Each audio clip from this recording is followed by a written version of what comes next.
A partir de agora, a Timbira apresenta Direito no Ar. Direito no Ar. Fique por dentro dos direitos e deveres do cidadão. Direito no Ar. Na Rádio Timbira. No ar, Heraldo Moreira, comunicando. Olá, meus amigos e minhas amigas do Direito no Ar.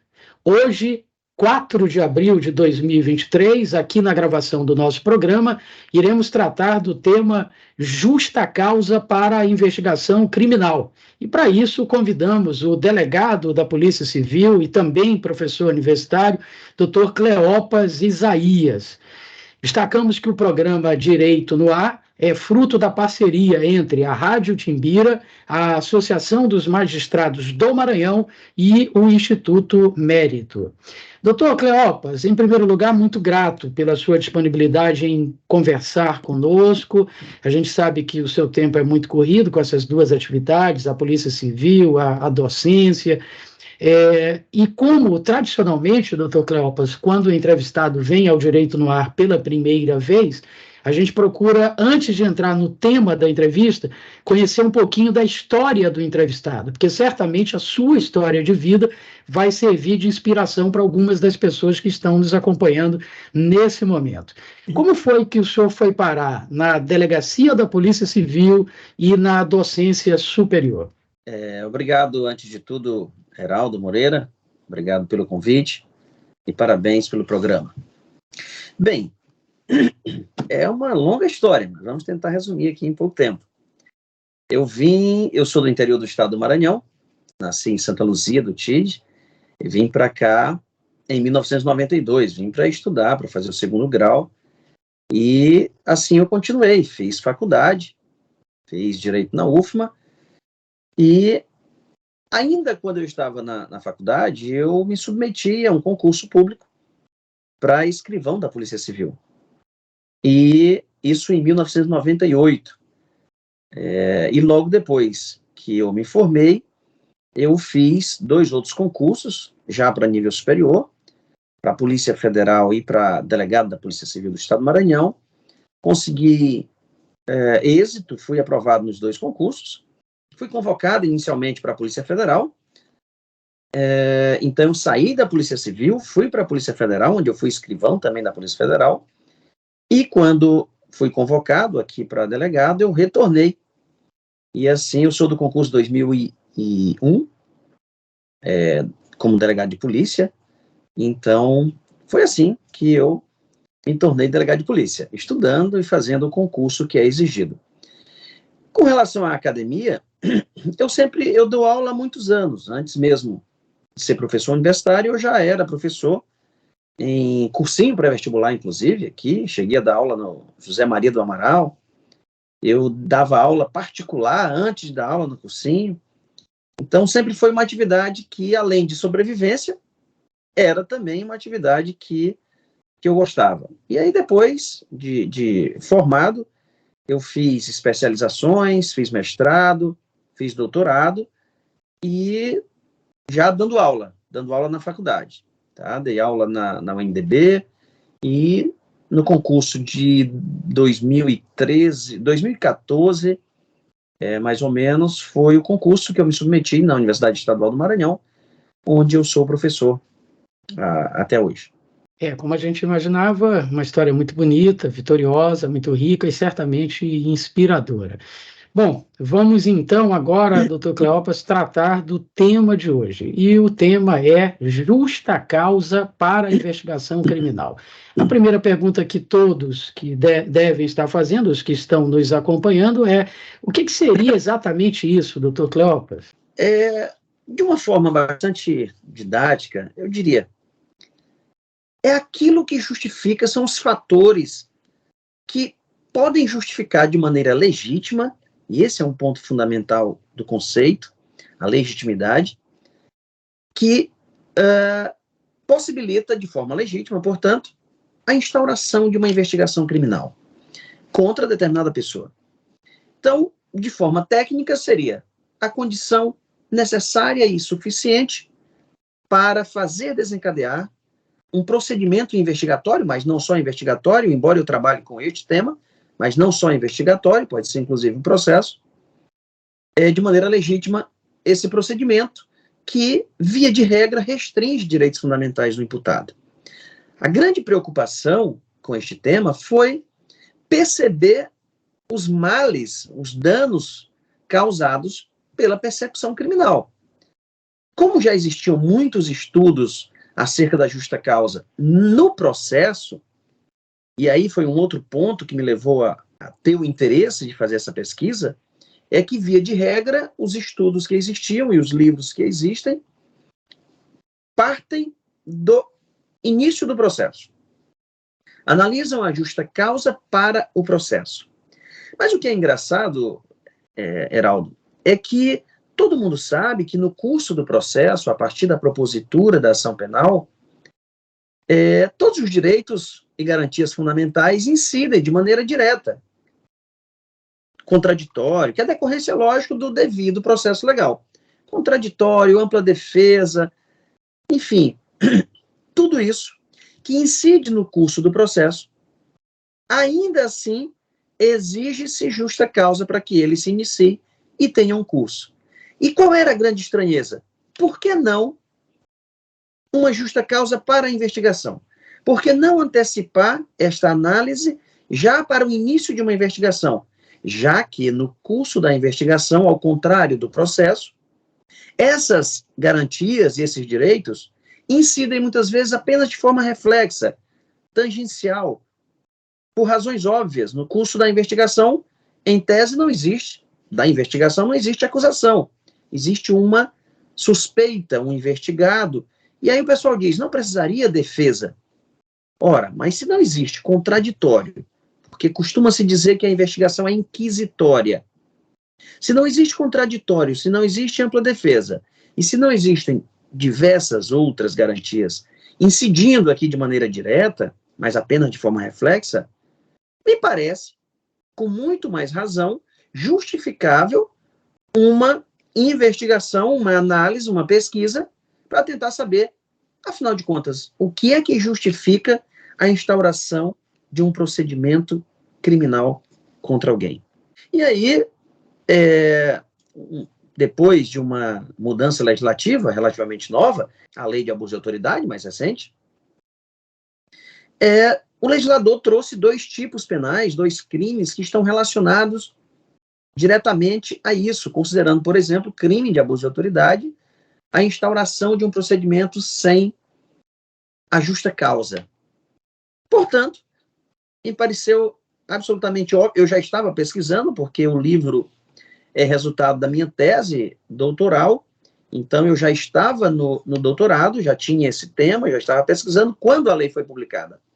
Eu disse, perfeito, acho que é isso mesmo, tem que ser considerado assim como crime, embora o legislador não tenha dito absolutamente nada sobre a justa causa. Não tenha dito o que é, não tenha dado os parâmetros, e aí fica aquela celeuma total, proveniente, inclusive, dos doutrinadores que analisam a justa causa para a ação penal. Então, há muita divergência, muitos aspectos, só o que não existe é consenso.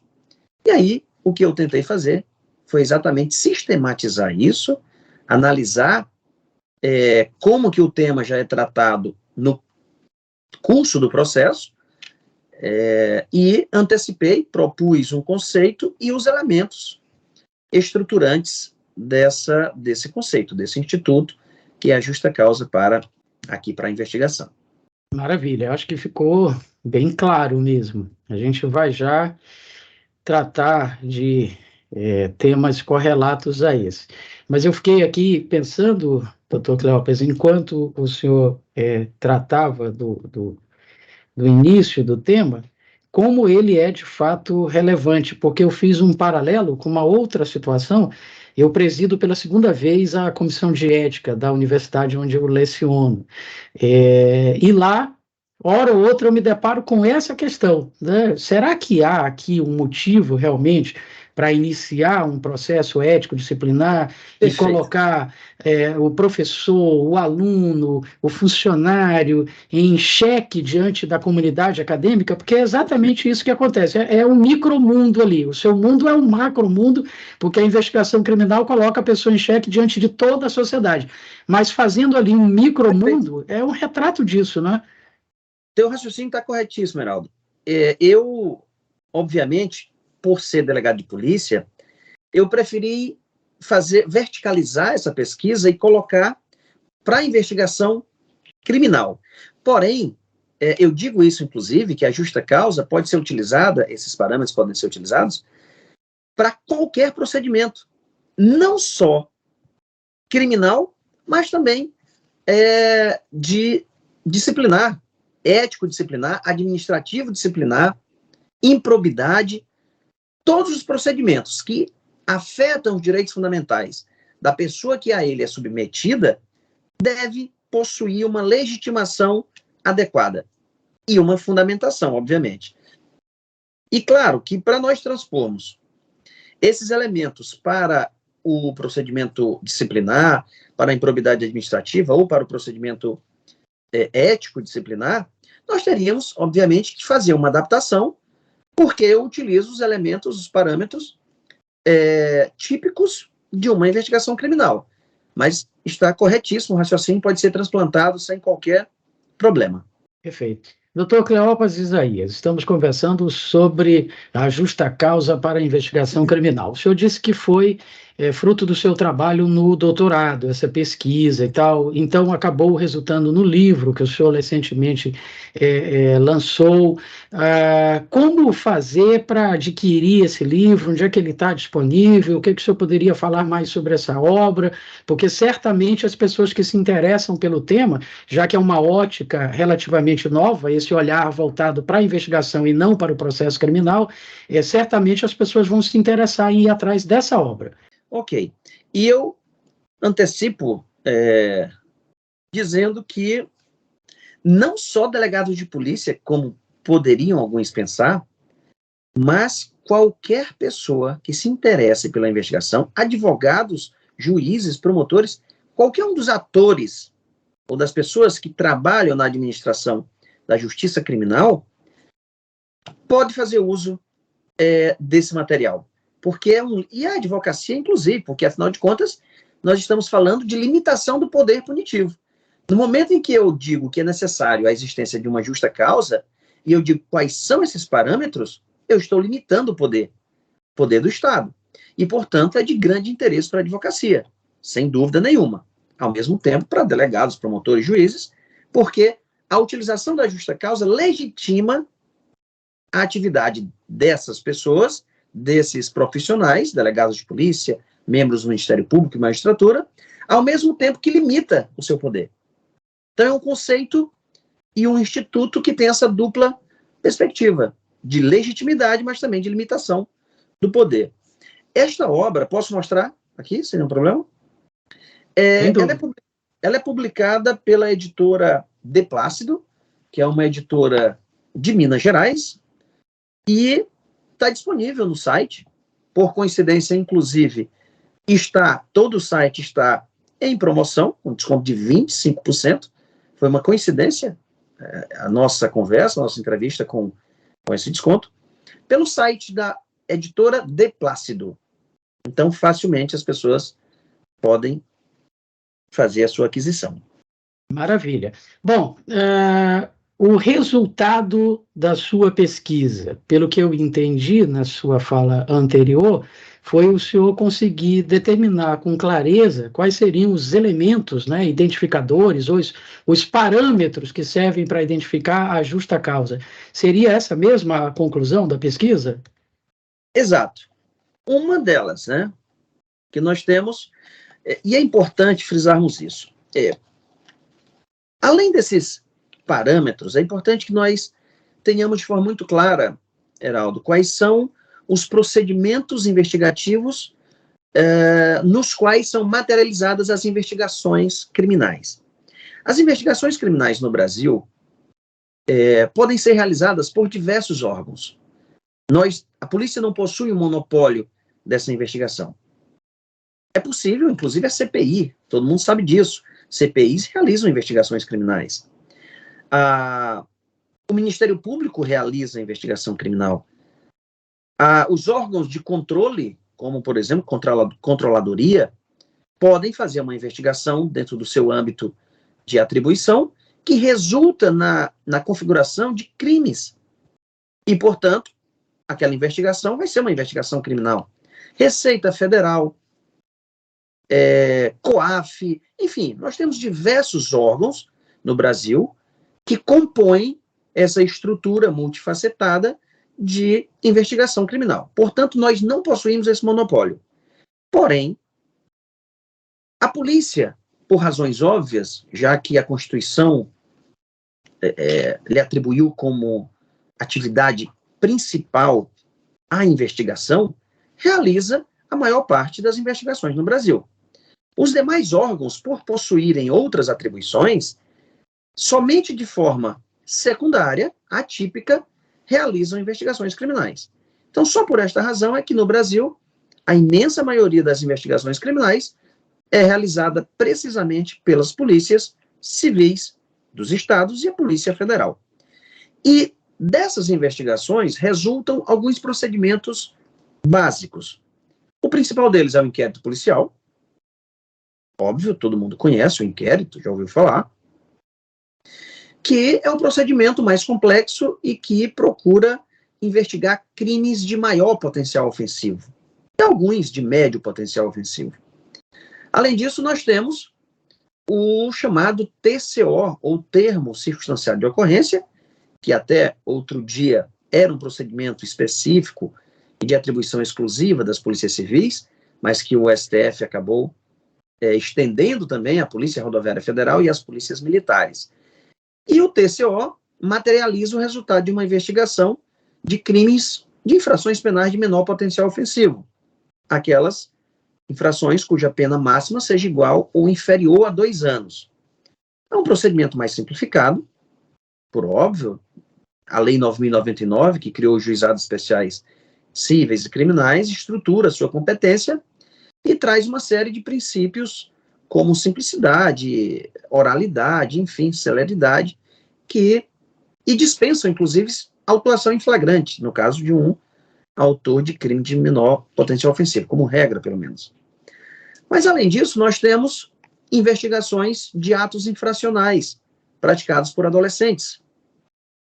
Os adolescentes, crianças e adolescentes. É que as crianças não são submetidas a um procedimento como esse. Os adolescentes, sim.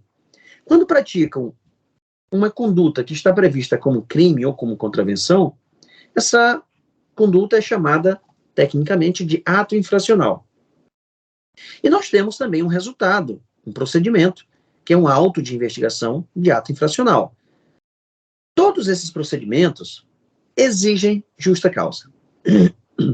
Então é importante. Por que eu estou falando isso? Porque todos esses procedimentos, assim como os demais, os procedimentos da CPI e de todos os outros, todos exigem essa justa causa.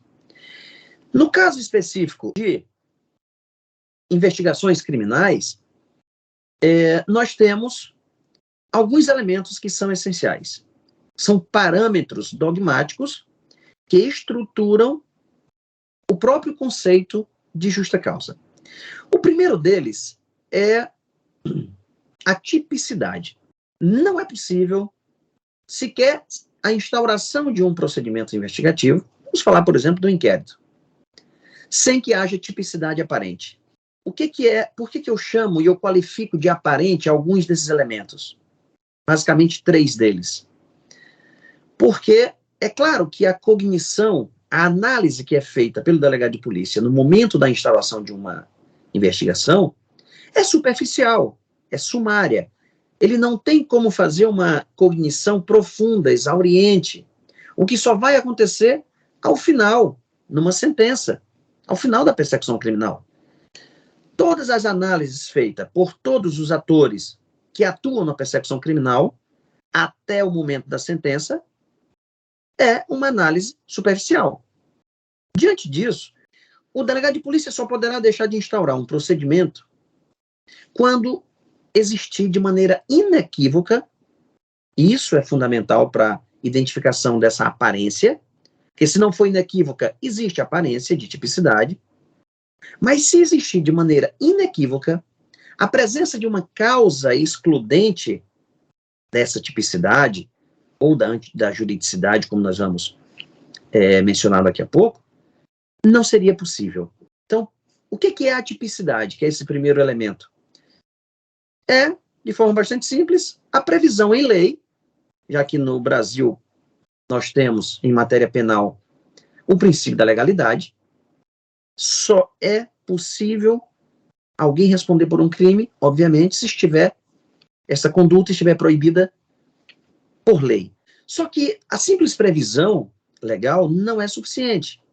Às vezes, é possível que haja uma previsão legal, uma tipicidade formal, como se chama, mas alguma causa que exclua essa tipicidade está prevista de maneira inequívoca. Uma hipótese, por exemplo, de insignificância, que foi o ponto um dos pontos mais debatidos sobre a possibilidade do delegado de polícia analisar a insignificância de uma conduta de tal forma que ele possa deixar de instaurar um procedimento, mas a insignificância da afetação ao bem jurídico que é protegido pode sim ser analisado e o delegado de polícia pode deixar de instaurar. Imagine, por exemplo, uma hipótese em que alguém subtraia, lembra da Lobrais? Os mais velhos, a turma um pouco mais experiente, como nós, deve se recordar da Lobrais. Eu me lembro que eu ia ali na Lobrais, ao sair da escola, e percebia uma garotada, enfim, muitas vezes o pessoal entrava, pegava uma balinha ali emprestada, né? Lá mesmo dentro, consumia. Vamos considerar que tenha sido um adulto, e não uma criança, um adolescente, enfim. Ou que pegou um sabonete, uma caixa de fósforo, uma bala. Existiu uma conduta prevista como crime?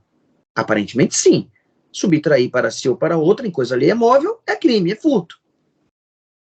Mas será se o patrimônio foi afetado de maneira significante ao ponto de justificar a persecução criminal com todo o custo que existe, não só custo financeiro, mas um custo social? Não seria razoável, né? Então, este é só um exemplo de uma causa excludente, que é a insignificância, que exclui a tipicidade material. E, portanto, se for inequívoca, ok, o delegado pode deixar. Então, a tipicidade aparente é o primeiro elemento. Além disso, existe a antijuridicidade, a contrariedade da conduta à norma. Quais são as causas excludentes da antijuridicidade ou da ilicitude? Legítima defesa, estado de necessidade, enfim. Exercício regular de direito, o próprio consentimento do ofendido. Imagina que absurdo poderia ser, principalmente nas hipóteses de prisão em flagrante. E esse é um outro ponto que é fundamental eu esclarecer. O procedimento, o inquérito policial, por exemplo, a investigação pode ser instaurada de duas formas básicas. Se houver prisão, prisão em flagrante. É o início do inquérito policial. Mas se não houver essa prisão em flagrante, seria por portaria. O delegado de polícia instaura, mediante portaria, o sujeito investigado está livre e, portanto, deve ser demorada, a investigação um pouco mais demorada. Imagina uma hipótese em que alguém, de maneira absolutamente inequívoca, por isso, a aparência, tipicidade aparente, antijuridicidade aparente, matou outra pessoa para se defender. Estava sendo assaltado, tem vídeo gravado, de maneira inequívoca. Tem testemunha, tem todo mundo. E aí o assaltante, ele reagiu e acabou matando o assaltante. Faz algum sentido eu autuar em flagrante essa vítima pelo fato de ele ter se defendido? Eu constatei na análise das imagens, na oitiva das testemunhas, e ele, para se defender, para sobreviver, acabou reagindo e matando outra pessoa. Faz algum sentido isso? Não faz. Não me parece ser justificável algo como isso. Nesses casos, eu sugiro, por exemplo, que possa até ser instaurado um inquérito policial. porém não mediante auto de prisão em flagrante, mediante portaria. E mais, neste caso, o autor seria aquele que morreu. Eu, por exemplo, estando de plantão, já passei por uma situação em que houve uma situação de legítima defesa, o sujeito não morreu, mas foi para o hospital. Obviamente que ele é que foi autuado em flagrante, embora o segurança do local tivesse reagido e tivesse, inclusive, acertado, alvejado ele. Então, esse seria o segundo elemento, que exista a aparência de antijuridicidade da conduta. Portanto, se tiver qualquer excludente, de forma inequívoca, não se instaura. Quer ver um exemplo mais simples que a sociedade e os órgãos, como o Ministério Público e o Judiciário, todo mundo concorda, ninguém cobra a polícia para a instauração de inquérito? Quando um médico faz uma cirurgia, quando um dentista extrai um dente, faz um procedimento, aparentemente, existe previsão legal de um crime, uma lesão corporal, por exemplo. Concorda? O sujeito abriu a barriga do outro. Mas alguém instaura um inquérito contra um médico que fez uma cirurgia? Ninguém. Mas a conduta dele é prevista em tese como um crime, porém, ele agiu no exercício regular de um direito. O seu direito ao exercício da medicina. Se fosse seguir à risca o que muitos doutrinadores falam, toda cirurgia iria ensejar um inquérito policial para investigar. Isso é bizarro. Quando um policial, por exemplo, cumpre um mandado de busca e apreensão, ele, em tese, pratica uma conduta típica, prevista como crime. Invasão de domicílio. Mesmo que o autor, o proprietário da residência não permita, ele entra. Está previsto como crime, invasão de domicílio. Mas por que ainda assim não é feito, não é realizada uma investigação para apurar sua conduta? Porque ele agiu no estrito cumprimento de um dever legal. Então perceba que no exercício regular de um direito, o ordenamento jurídico fomenta aquela conduta. No estrito cumprimento de um dever legal, mais que fomentar, ele exige, inclusive sob pena de cometimento de crime. O sujeito que tem um dever legal de agir e não age, comete crime.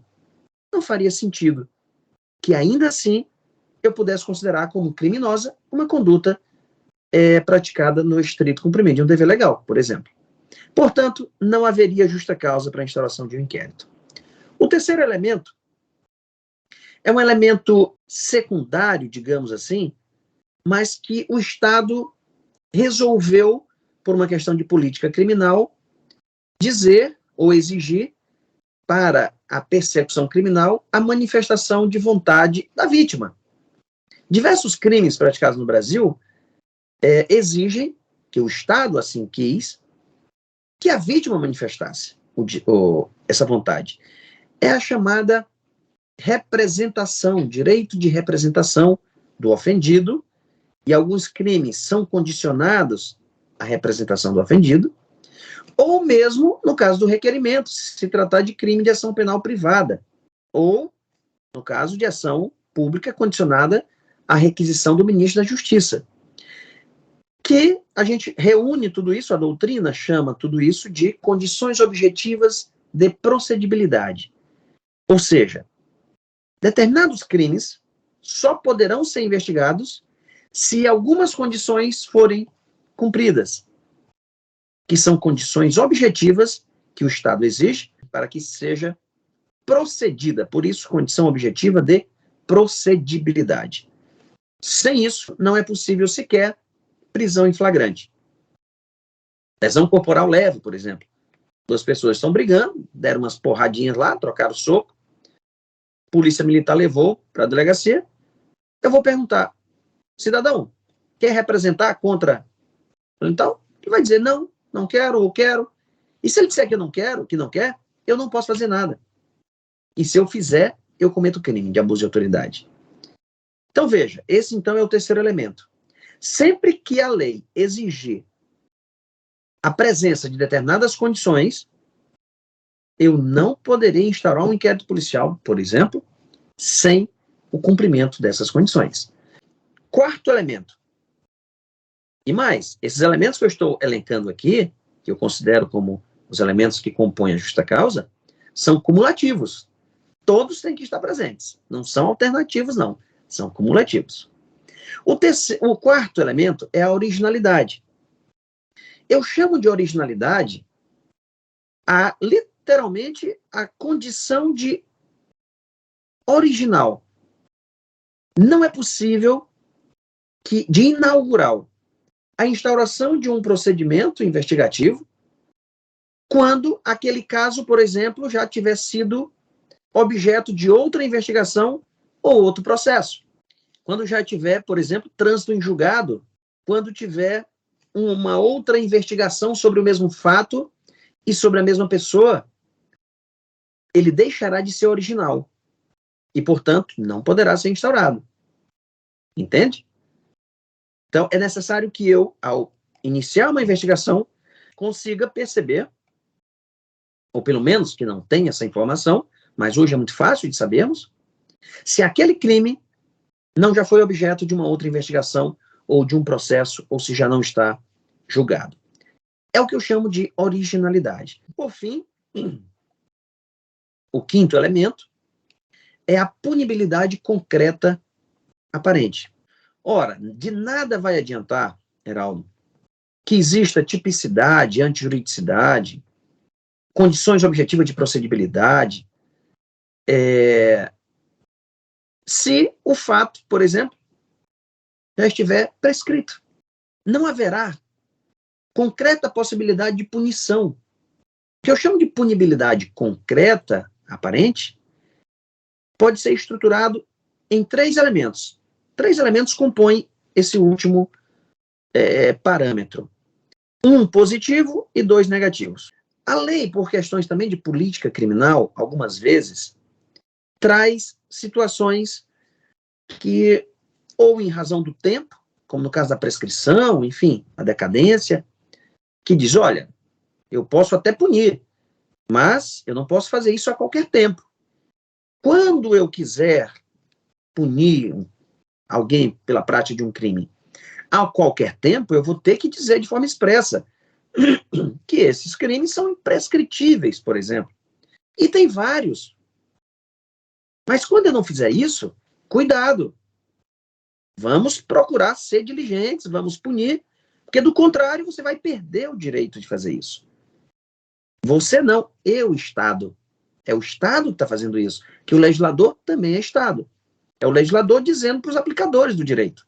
Outras vezes, ele diz, olha, tem umas hipóteses aí que não faz sentido a gente punir, mesmo que esteja presente, mesmo que esteja tudo provado, e mesmo que não esteja prescrito. É o caso de uma anistia. Diz, olha, por questões também de política criminal, eu vou anistiar tal coisa. Ou no caso de uma lei nova que aboliu um crime anterior, chamada Novatio Legis in Melius, ou Abolitio Criminis. Se isso acontecer, não vai ser possível. Ou ainda, ele diz, olha, se for um crime praticado, crime patrimonial, praticado por descendente contra o ascendente, ou o contrário, o cônjuge com o outro, desde que esse crime patrimonial não tenha sido praticado com violência ou grave ameaça, ou desde que a vítima não seja idoso, não vai ser punido. É o caso das chamadas escusas absolutórias. Ou ainda, ele diz, olha, é até possível punir, mas para isso eu vou estabelecer algumas condições, como, por exemplo, o estrangeiro, o brasileiro que comete um crime fora do Brasil, pode ser punido? Pode, mas é importante, é essencial que ele ingresse no Brasil, porque eu, Brasil, só sou soberano aqui. Eu não posso punir um brasileiro lá na Inglaterra. Ele pode até responder pelo crime, princípio da extraterritorialidade da lei penal.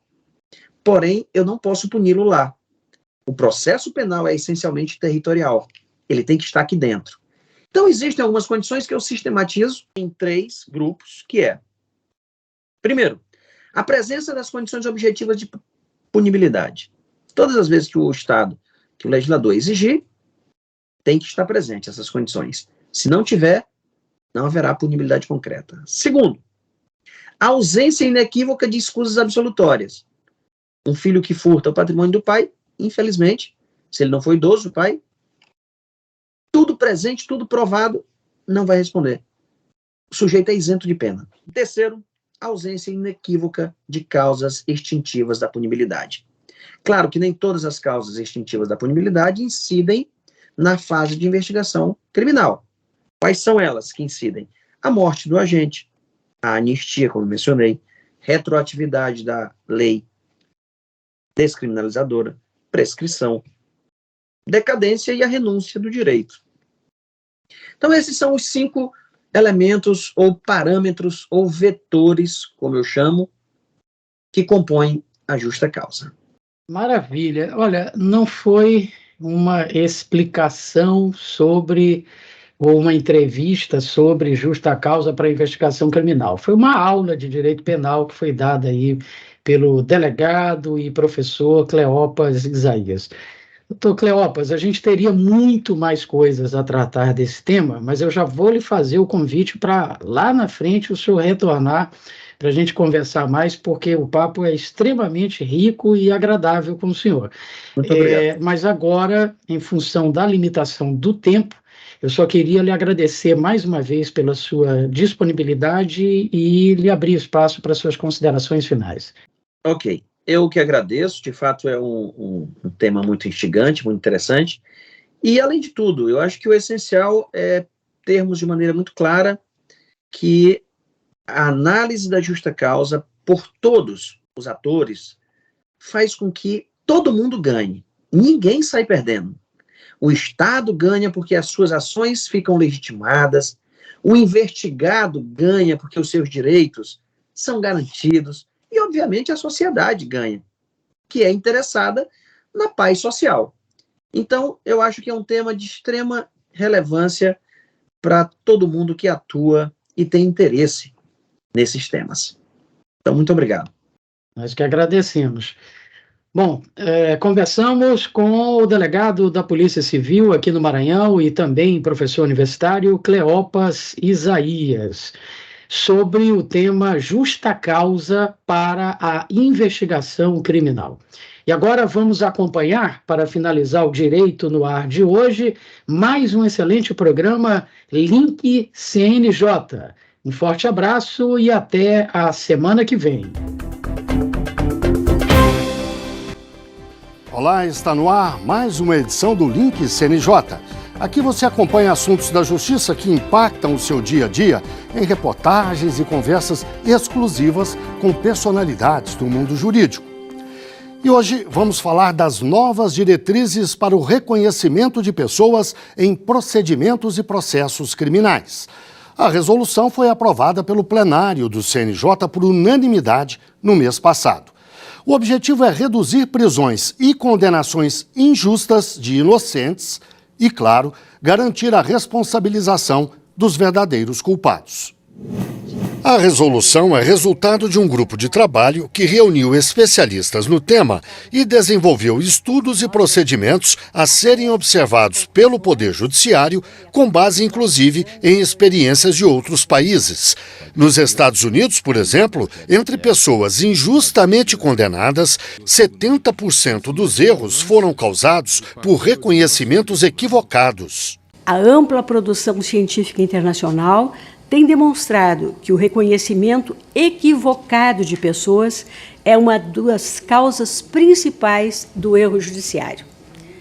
Nesse sentido, a observância de balizas científicas no procedimento de reconhecimento é essencial para ampliar o grau de fidedignidade desse meio de prova e, consequentemente, um passo fundamental na consolidação de uma prestação jurisdicional justa, que não condene inocentes nem permita que culpados permaneçam impunes.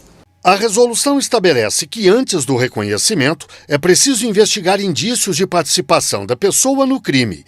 O procedimento deve ser feito preferencialmente pelo alinhamento presencial de 4 pessoas e, se isso não for possível, pela apresentação de 4 fotografias.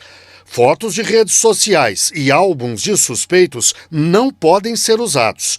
A autoridade policial não pode induzir ou reforçar respostas da vítima. O reconhecimento tem de ser gravado. Além disso, o procedimento não pode ser repetido. E se todas essas regras não puderem ser cumpridas, outros meios de prova devem ser priorizados.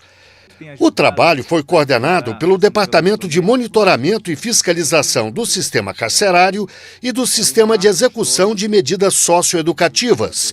A equipe foi liderada pelo ministro do STJ, Rogério Schietti Cruz. O resultado é um leque de ações institucionais que, endossadas por esse Conselho Nacional de Justiça, vão contribuir para dignificar a atuação de magistrados e magistradas de todo o país, bem como ampliar a segurança da sociedade brasileira no Poder Judiciário, representando passo civilizatório decisivo para o fortalecimento do Estado democrático de direito e das nossas instituições. O caso desse rapaz ilustra bem o que significa esse passo civilizatório. Significa combater o racismo estrutural. Tiago, um trabalhador negro e pobre, ficou mais de 1 ano preso por um reconhecimento totalmente errado. No Rio de Janeiro, 83% dos reconhecimentos equivocados atingem negros. Como conta a defensora pública Rafaela Garcês, do quadro Uma História de Hoje. Meu nome é Rafaela Garcês, eu sou defensora pública do Estado do Rio de Janeiro e vou contar uma história sobre o reconhecimento de pessoas que eu vivi no ano de 2019, né? Foi uma batalha que se iniciou nesse ano e se estendeu até o ano de 2022. Eu e meu assistido, Thiago Viana, eu posso falar o nome porque a história dele é pública, nós batalhamos contra um sistema que se mostrou, em alguma medida, injusto, já que ele foi preso injustamente e absolvido em 9 processos judiciais. Em todos eles, a fonte, né, de prova em relação à autoria foram reconhecimentos fotográficos. Em nenhum deles o Thiago teve oportunidade de ser ouvido, apresentar sua defesa e poder esclarecer se estaria no local dos fatos. Também é um caso muito marcante para mim e para o sistema de justiça, porque foi o segundo habeas corpus junto ao STJ que reconheceu a ilegalidade do reconhecimento de pessoas. O Tiago, num dos processos em que ele foi condenado pelo Tribunal de Justiça do Rio de Janeiro, a narrativa da vítima seria que se trataria de uma pessoa de 1,68 m, 1,70 m e morena.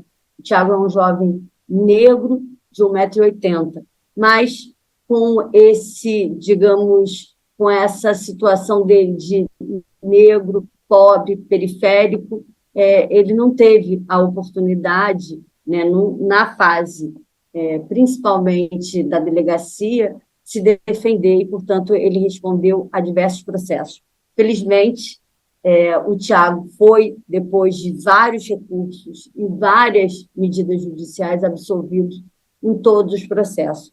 Então, eu acho que a nossa história aqui traz, além de um erro judicial, também uma história sobre o nosso racismo estrutural.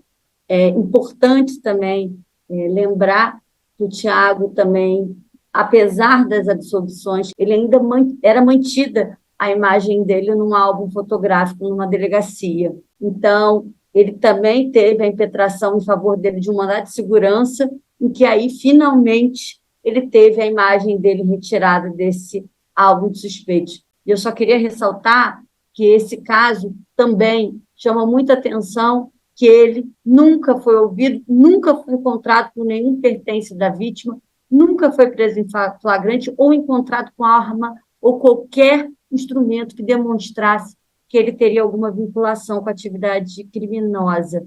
Ele era um trabalhador, um entregador, pai de 3 filhos, filho da dona Anice, e mesmo assim ele não teve nenhuma chance de ter uma oportunidade de ser julgado justamente com devido processo legal, pelo menos numa primeira fase, vamos dizer assim. Mas, felizmente, a história teve um final feliz, apesar de um período de 8 meses de prisão preventiva. No final, eu acho que nós fomos brindados com um grande exemplo de como não fazer, e que depois, juntamente também com o trabalho do CNJ em relação ao reconhecimento de pessoas, com todo o processo de aperfeiçoamento, a história dele serviu para que novas injustiças não sejam praticadas. Para falar sobre o assunto, eu converso agora online com Lúcia Helena Oliveira, defensora pública do Rio de Janeiro, com Glauco Mazeto, defensor público de São Paulo, e ainda Maurício Saporito, defensor público da Bahia. Muito obrigado a vocês três pela participação aqui no Link CNJ. Eu começo com uma pergunta para a Lúcia Helena. Lúcia, você como integrante da Defensoria Pública do Rio, pode nos falar sobre aquele estudo que identificou alguns fatos importantes. Sabe-se que registra-se muitas injustiças, mas eu gostaria que você nos ajudasse com números e com informações a traçar esse quadro. A Defensoria Pública do Rio não fez uma pesquisa só, nós fizemos uma no Rio, especificamente sobre processos do Rio de Janeiro, mas também capitaneamos uma com o CONDEG, que é o Conselho Nacional de Defensoras e Defensores Públicos, e é essa a nível nacional. Fizemos outras pesquisas, e nessa inicial pesquisa, porque a primeira que foi feita foi a do Rio de Janeiro, o que se levou em consideração? Levou-se em consideração pessoas que estavam sendo reconhecidas em sede policial, ou seja, na delegacia de polícia. Esse reconhecimento, posteriormente, ele não estava sendo confirmado em juízo, e isso gerava uma absolvição, felizmente, na maioria das vezes. O grande problema é que essas pessoas que foram reconhecidas em delegacia, muitas das vezes, um grande percentual delas era de pessoas negras, e cerca de um percentual em torno de 80%, demonstrando a seletividade penal, demonstrando a seletividade do nosso sistema. O outro grande problema identificado por nós nessas pesquisas também foi que o tempo de prisão dessas pessoas circundou em torno de 1 ano. Essa situação é extremamente preocupante, sobre 2 aspectos. Primeiro, é que a gente sabe que a maioria dessas fotos que são inseridas no álbum de fotografias que é apresentado para as vítimas, para as testemunhas, a grande maioria das fotos é de pessoas negras, tá? A gente sabe que esse tempo de prisão, ele gera sequelas não só na pessoa que é presa, mas também sequela com relação à família, sequelas com relação à oportunidade de trabalho. Como devolver o tempo de prisão dessas pessoas? Como devolver a situação anterior dessas pessoas? Então, foi por conta dessa preocupação da Defensoria Pública do Estado do Rio de Janeiro, e eu diria que de todas as defensorias, Maurício e Glauco certamente vão me complementar nesse sentido. Foi por conta disso que nós iniciamos as pesquisas. Nós continuamos ainda com as pesquisas, nós criamos um observatório de reconhecimento fotográfico, exatamente para monitorar essas decisões, monitorar prisões indevidas por conta de reconhecimento. Maurício, o quadro na Bahia é semelhante? Sem dúvida nenhuma, o quadro é nacional, né? A gente nota que o fenômeno reconhecimento, o risco da prova penal baseada no reconhecimento fotográfico ou de pessoas, né, o gênero de reconhecimento de pessoas, seja ele pessoal, né, seja ele ali na sala espelhada ou por fotografia, ele tem um risco, desde que ele não seja feito no modelo que já é estudado pela ciência. E o que a gente nota é que ainda é um fenômeno muito utilizado. Essa resolução vem em boa hora exatamente para tentar deter a utilização ainda como prova penal desse tipo de reconhecimento. O que eu noto no dia a dia da defesa criminal, aqui no estado da Bahia, e participei do estudo do CONDEG, eu era o coordenador da comissão criminal na época, que ainda que a gente tenha uma decisão decisão do STJ, decisão do STF, determinando que a ilegalidade dessa prova, a não admissão dessa prova, quando tomada de uma forma contrária à lei, os juízes de primeiro grau ainda usam como o único fator para se condenar uma pessoa. A gente ainda tem uma resistência em se reconhecer a ilegalidade ou a legitimidade de uma prova colhida em desacordo com a lei. Então, o que a gente tem que apontar dessa resolução, que vai tentar trazer uma modernidade para o fenômeno que tem acontecido, a questão da utilização do álbum de fotografia, que a gente, como disse Luciana, a gente não sabe a fonte dessas fotografias, de onde elas vêm, a gente tem uma hipótese que elas são colhidas em abordagens policiais. Eu anotei também a questão da autodeclaração de corpo, que a heteroidentificação, ela influencia demais no reconhecimento das pessoas. A questão de quem vai ser instado a reconhecer, ser avisado que o suspeito pode ou não estar naquela fileira de pessoas, a vedação do show-up, né, a vedação de apresentação de uma pessoa só, e a questão de o juiz poder não admitir essa prova. Acho que quando a resolução fala em o juiz velará pela não admissão, pela admissão e valoração dessa prova colhida em acordo ou em desacordo com a legislação, ela ajuda com que a defesa possa demonstrar, olha, essa prova não foi colhida, vai ter que ter uma gravação, essa prova não foi colhida de acordo com o que diz a ciência, de acordo com o que diz a resolução, e o juiz afasta não só a credibilidade dessa prova, mas afasta essa prova, reconhece a ilegalidade e afasta a existência dela do processo. Eu acho que, nesse ponto, a resolução tenta deter um fenômeno que é nacional, e em estados como a Bahia, que a gente vê uma vulnerabilidade de quem é acusado criminalmente muito maior, sem dúvida nenhuma, será um grande avanço. Glauco, no caso da Defensoria Pública de São Paulo, como é que os defensores recebem essas novas regras? Guilherme, nós recebemos aqui com muito extasiados, ou seja, é claramente um avanço, e aqui eu não quero ficar repetindo o que os colegas falaram, até para ganhar tempo, foi um avanço muito grande a existência dessa resolução. Ela trouxe muitos pontos positivos, muitos pontos que visam, como você bem disse no início, afastar condenações injustas e mais, visam que a norma seja cumprida, porque uma vez que a norma é cumprida, as injustiças deixam de ocorrer. Então, entendemos que sim, haverá um avanço, mas também temos preocupações. Acreditamos que algumas das disposições previstas na resolução podem ser utilizadas, na verdade, para reforçar o que já ocorre por parte do judiciário, que é a antinormatividade no reconhecimento desse meio de prova. E o que eu quero dizer com isso? A decisão do STJ, no HC 598886, ela foi paradigmática. Ela quebrou algo que vinha ocorrendo há décadas, que era o fato dos tribunais superiores e tribunais em geral ignorarem solenemente o que previa o artigo 226 do CPP, que traz regras mínimas para a realização do reconhecimento, dizendo, aquele velho jargão, que se tratava de uma mera recomendação. Mas mais do que isso, qual é o paradigma da decisão do STJ e que vem se repetindo especialmente por ele? É reconhecer que o reconhecimento é falho.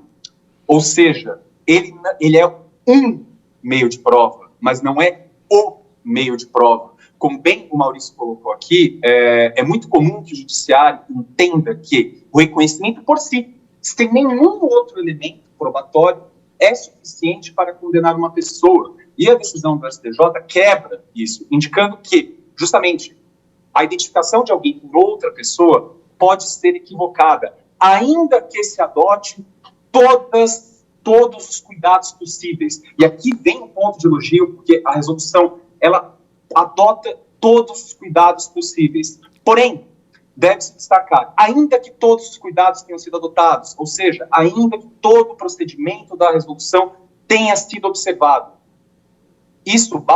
por exemplo, tenhamos um reconhecimento positivo, isso bastará para a prova da autoria? Pelo que diz o nosso ordenamento, não. Porém, é possível que isso seja interpretado a partir da resolução, e essa é a partir de diversos dispositivos que nós podemos conversar aqui depois, por interesse de todos, mas é uma das preocupações que temos aqui. Então, recebemos muito bem, acho que ela ajudará muito, mas, por outro lado, ela pode ter esse outro efeito. Lúcia, essa preocupação do Glauco é sua também? É uma preocupação nossa que o reconhecimento não seja encarado como o único meio de prova, exatamente até por estar cercado de tantos cuidados, ele não pode ser encarado como o único meio de prova. É preciso que você tenha o cuidado, e aí precisa que todos os atores do sistema de justiça tenham esse compromisso, né? É preciso que nós tenhamos o cuidado de avaliar o processo como um todo, né? Não se pode dar uma sentença condenatória unicamente com base na colheita do reconhecimento. A resolução, ela procura se preocupar com isso, mas existe risco? Sim, claro, existe o risco. Mas a nossa preocupação, e eu acho que uma das provas da grande preocupação foi que a resolução, já nos seus últimos dispositivos, ela menciona que a magistratura, Ministério Público, Defensoria Pública, deverá promover o aperfeiçoamento dos profissionais, deverá promover o aperfeiçoamento das pessoas que estão julgando, que estão oferecendo denúncia, que estão trabalhando na defesa. Eu acho que o compromisso tem que ser de todos, exatamente para que a gente possa se engajar na necessidade de ter boas práticas para efeitos de reconhecimento. Mas a preocupação, é claro que existe sim. Maurício, para além da questão da aplicação lá na frente pelo juiz, pelo judiciário, há uma questão anterior. Quem vai fazer o reconhecimento lá na ponta é a polícia, ou são as polícias. Polícia Civil dos vários estados. Forças nem sempre bem preparadas, bem equipadas, conscientes dessa discussão toda travada pelas defensorias, pelo CNJ, por juristas. Como é que se resolve esse imbróglio? Há o risco sempre de se fazer uma boa norma, uma boa regra e, no entanto, se esbarrar na hora da aplicação em dificuldades práticas como essa. Como é que se supera isso?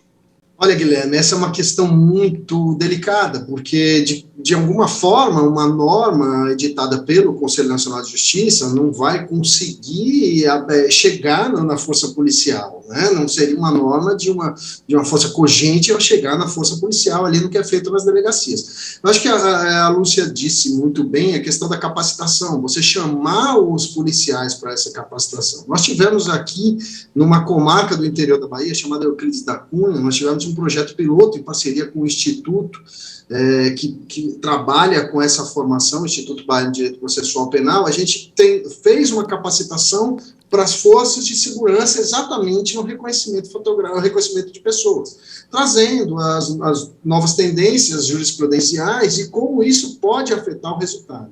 Eu acho que você chamar a atenção da força policial, principalmente a Polícia Civil, que é a responsável pela investigação, chamar a atenção dela para o resultado do processo, é uma forma de você conseguir fazer com que os delegados, né, as autoridades policiais, entendam a necessidade de respeitar a norma de qualquer ponto da investigação.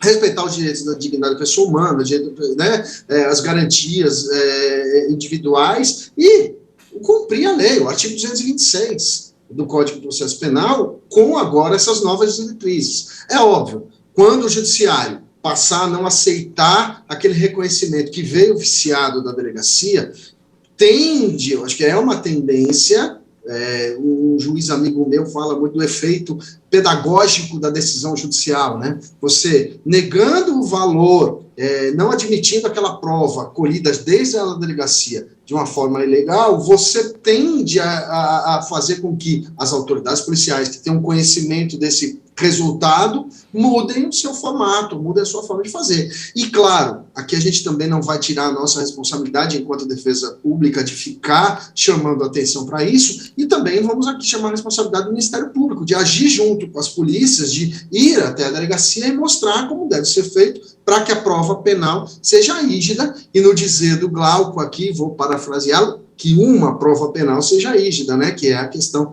do reconhecimento de pessoas. Você acabou de acompanhar mais uma atração da Timbira AM. Direito no ar. A primeira do Maranhão. Timbira.